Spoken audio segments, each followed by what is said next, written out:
dëkkandoo laa bëgg a jéem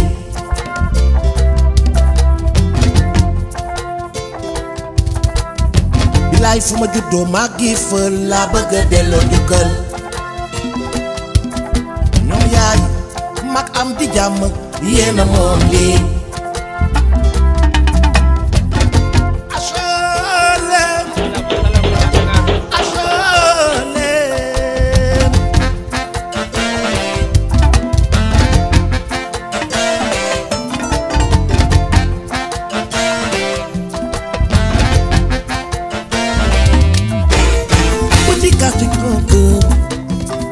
bi nga juddoo ba léegi royukaay.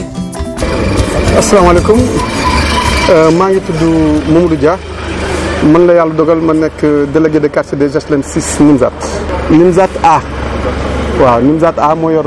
bloc 27 moo yor bloc 28 moo yor bloc 29. tey waa dynamique HLM si xol ànd ak seen parrain Abdou Diouf Ndiaye ak seen président Papa Diouf ñëw ànd ak seen équipe yëpp. ñëw doon nettoyer rebooru stade bi stade HLM bi bon ñu bëggoon xam yow en tant que délégué de quartier bi lan lay def ci yéen en fait. alhamdulilah maa ngi sant ñëpp di gërëm ñëpp tey jii bi ma amee mbégte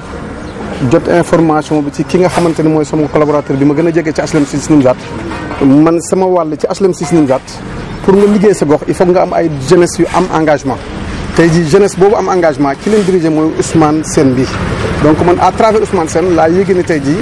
dynamique des HLM ci xol seen parrain nekk Abdou Diouf Ndiaye seen président nekk Papa Diouf donc mu am si mbégte trop bi ma amee connaissance ak ñoom tey jii ñu ne lan moo leen tax a jóg muy pour HLM baax HLM rafet mais HLM baax balaa muy baax wala HLM rafet balaa muy rafet il faut que ñu koy dundee am yéene bu nga xamante ni ñoom seen jukko lay doon seen xol lay doon mooy li ñuy wax naan un engagement citoyen et surtout ñu am une citoyenneté agissante tey jii ñi jug taxaw dëkkuñu fi am engagement boobu ñëw ni bu ñu fekkee ñi fekk dinañ defar HLM bu ñu fekkul ñi fekk dinañ defar HLM kon loolu ci ñoom la seen engagement la moom loolu lañ leen di fayee loolu lañ leen di ñaanale ñaan yàlla na suñu boom yokk seen kattan li ci gën a neex mu ñëw tey jii sama wet ma fekk fi suma xarit bu nga xamante ni jaraaf kon loolu plaisir la boo xamante ni day gën a yaatu ci man kon tey jii man Mamadou Dia lu tax ma mérité tey jii nekk délégué de quartier étant très jeune ndax bokk naa ci délégué de quartier yi gën a jeune lu ma ko may parce que tey jii lii responsable yi wane tey man moom laa fi nekkoon démb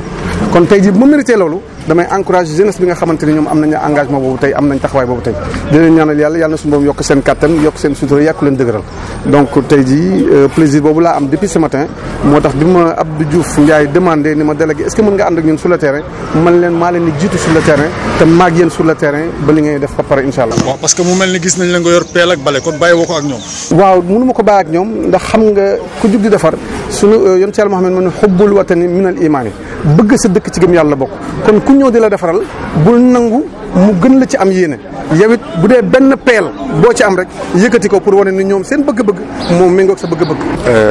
ni ko man la Jaraaf Ndaw je suis membre du Haut Conseil des collectivités territoriales nekk fii HLM sur le plan politique aussi ma nekk ci parti bii ñuy wax APR di le coordonnateur de la commune. tey ñaari casquette yooyu nga am ban moo la fi teew ban ci ban nga fi teewee wala da nga fi teew rek comme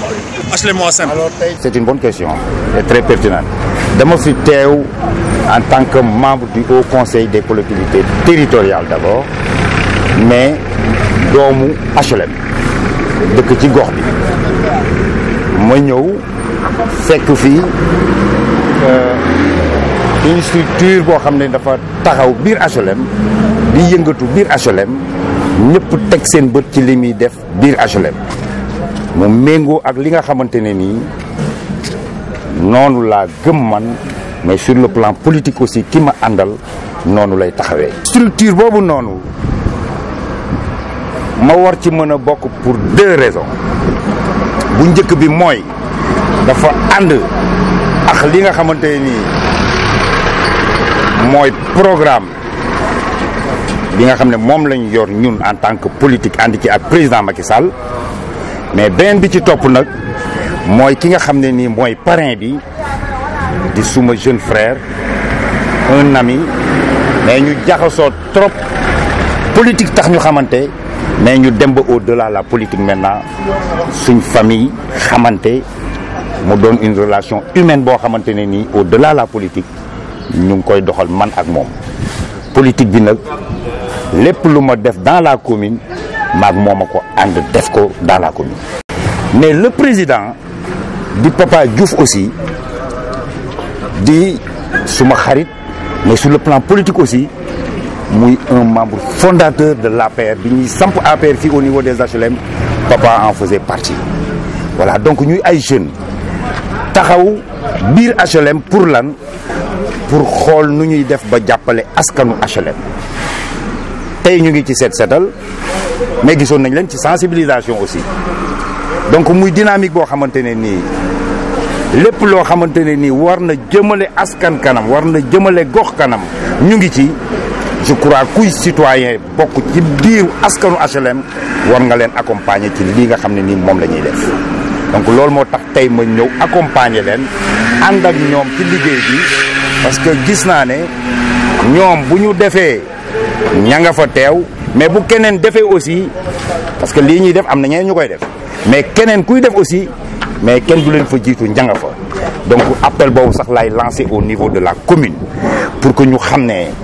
ñun ñëpp aujourd'hui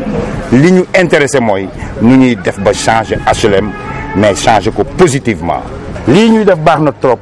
mais nañ ci boole sensibiliser aussi askan bi parce que cas yi ni mu mel nii actuellement au niveau des HLM dafa xaw a jéggi dayoo nañu sensibiliser nii ñu continuer takk masque yi loolu noonu dynamique appel la bu may lancer ngeen porter ko pourquoi pas ñu sensibiliser waat comme na ngeen ko defoon au début ñu continuer sensibiliser la population des HLM pour que ñu continuer takk masque yi di ñaan yàlla def fi tawfeex HLM yàlla def fi tawfeex ñun ñëpp ñu fekkee total barke Cheikhul Khadim. man la Abdou Diouf Ndiaye nekk habitant HLM 6 nekk aussi conseil municipal ci mairie HLM nekk également directeur de la régulation et du suivi des politiques de logement nekk aussi un membre de l'Alliance pour la République fii ci commune HLM. Alliance pour la République mooy. APR. ñu xam ne Abdou ça fait plus de 4 mois yaa ngeen ci setal mais ci biir koñ yi tey ngeen décidé ñëw ci stade bi tàmbali di ko defaraat ñu bëggoon xam lan moo ko waral d'abord. voilà effectivement depuis 4 à 5 mois ñu ngi sur le terrain di nettoyer di sensibiliser pour que sénégalais yi HLM mooy particulièrement ñu xam ne la prise en charge du cadre de vie c'est un combat individuel c'est un combat citoyen tey nag ñu ñëw HLM 6 HLM 6 nag li ko waral mooy sunu frère sunu xarit bi ñu naan Ousmane Sène mi nga xamante ne moom jëloon na ay initiative moom avec les riverains yu dëkk HLM 6 fii commencé defar seen koñ ci la dégg ñun li ñuy def il s'est rapproché de nous ñun aussi ñu lëkkaloo sunu doole pour ñëw tey defar parking boobu foofu nag dañuy sant di gërëm le délégué Modja mi nga xamante ne yàqu fa dara depuis le matin mi ngi ànd ak ñun bi ñuy ñëw nañ ko fekk mu sol jàllaabeem ak kurusam mais bi ñu accès rek dafa daw daal di sol tubéyam daal di sol chemise am génn ànd ak ñun ci liggéey bi teel na buret na bale na rato na donc ñu ngi koy gërëm di ko sant day wane ni délégué de quartier noonu la war a mel dafa war a doon gone dafa war a liggéey vraiment kenn waru ko jiitu ci liggéey bi di féliciter aussi waa HLM 6 yëpp di wax ne lii ñu def nag li ko waral tey mooy souvent ñi ngi woon ci biir koñ yi ndax ci biir koñ yi fa la kër yi ne waaye nag ci biti tamit foofu la oto yi di jaar oto yi nag bu ñu fay jaar day baax aussi ñun ñu ñëw range defar loolu moo tax tey ñu ñëw fii mais tey sunu ñëwu tey bi man dafa ma neex lool parce que dañu fi accueillir koo xamante ne sama mag la sama grand frère yàgg nañu ànd man ak moom depuis plus de 10 ans aujourd'hui muy honorable au conseil Jaraaf Ndaw li nga xamante ne mën naa wax ne ci wàllu politique lépp li nga xamante ne jàng naa ko fii ci commune bi maa ngi moom a ci ànd maa ngi moom a ko defandor ci pekkaaram daanaka foofu laa ko jàngee ñëw na fi nag andi dooleem ndax liggéey na moom aussi gis ngeen ko ci image yi jël na pelle tibb na suuf jël na buret bi dem sotti ndox avec humilité donc ñu ngi koy wax ne moom noonu la yàgg mel mën na jaaxal ñenn ñi mais ñun nga xamante ne ñoo nekk waa APR te muy suñu coordonnateur APR fii ci HLM di suñu kilifa ci biir APR ñu loolu bettuñu ndax xam nañu ni humilité boobu mi ngi ci moom mais également ñëw na àndaale ay lépp lu ñuy naan ay canette ay ndox andi na aussi masque nañu tamit quel que soit lu ngeen di def ci cadre de vie lu mu baax il faut aussi le faire dans les règles de l'art en respectant les gestes barrières donc ñu ngi ci loolu di ko ci remercier di ko ci féliciter di wax ne tey moom ñëwoon fii am na lu bëri loo xamante ne vraiment man neex na ma parce que ci presse la ñuy waxee loolu day wane ni honorable man ak moom amuñu benn problème. D'ailleurs lii ñuy def nii ci dynamique HLM ci xol bi ko ñoom Papa Diouf créé ñëw seet si ma pour ma nekk seen parrain moom laa ci njëkk a waxtaanal mu ne ma c'est une très bonne chose nag ci dem donc dynamique bi li muy def Jaraaf mi ngi koy yëg mi ngi siy ñaanal mi ngi ciy def doole mi ngi ciy def léppam donc man ak moom benn lañu may profité aussi di ko wax waa HLM que amuñu benn jafe-jafe te mu ngi may accompagner comme ni ñu ko daan defee ci biir APR noonu la ñuy accompagner aussi ci dynamique HLM ci xol. maa ngi tudd Ousmane Sène dëkk HLM 6 Nimzat nekk vice-président Action Teranga bu Sénégal nekk coordonnateur ànd defar sunu gox depuis après Tabaski ba léegi ñu ngi nekk di def sensibilisation di def nettoyage pour préparer ay reboisement dans toute la commune des HLM mu nekk ci programme Dakar Ville Verte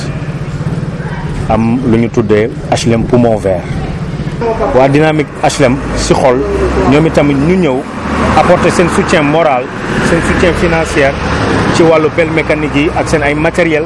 ñëw pour jàppale ñu à travers leur président Papa Diouf ak seen trésorière bi ñu ñëw nag jàppale ñu accompagner ñu ñëw ak seen équipe fekk fi waa koñ bi fekk fi ñenn ñi moo tax tey ñu commencé autour du terrain bi yëpp désensablement ak dajale gravat bi ba ñuy am site bu ñu mën a yóbbu yëpp ñu jël ko yóbbu ko foofu mu bokk ci programme Clean Day bi président lancé woon ak le ministre Abdou Karim Fofana moom ñu ngi koy xaar fii biir HLM parce que soxla nañ ko biir HLM mu ñëw ñu wax ko tawatu HLM ñun doomi HLM yëpp ñu toog wax ak moom li ñu bëgg ak nan ak naka lañ koy defee. maa ngi tudd Papa Diouf président dynamique HLM ci xol. mun nañ ne week-end passé rek ngeen jógee HLM 5 week-end bi encore ngeen daan siwaat fii. comme HLM benn la ñun ñoo ko bokk kon ñu fa dëkk koy defar dynamique HLM ci xol am initiative bu jóg pour defar HLM koñ par koñ ñu am nag benn programme boo xam ne c'est bien défini cité des eaux ba cité port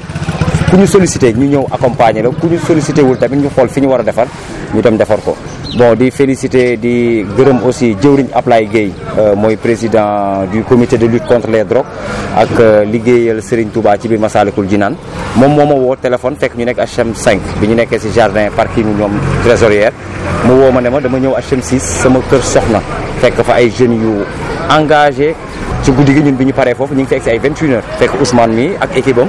ñu wax ñu ñoom lan lañ bëgg ak lan lañ fas yéene def seen initiative ñu ne leen d'accord bien vrai que waxoon nañ que ne après lii dañuy arrêté mais comme initiative bi lu rafet la te stade municipal des HLM ñëpp a ko moom lu ñëpp bokk la ñu ne woon dañuy ñëw accompagner leen. parking bi nekk koñam terrain Nimzat ak stade municipal des HLM ñu ne pour tout bi yëpp ñu désensabler ko assainir ko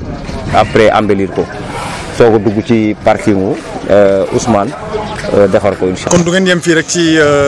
stade bi. déedéet du ñu yem ci stade bi parce que am na benn parking bu nekk fii ci biir moom lañ jugoon sax pour embellir ko mais moom moo ñu ne pour bu ñu defaree biir koñ yi te biti bi setul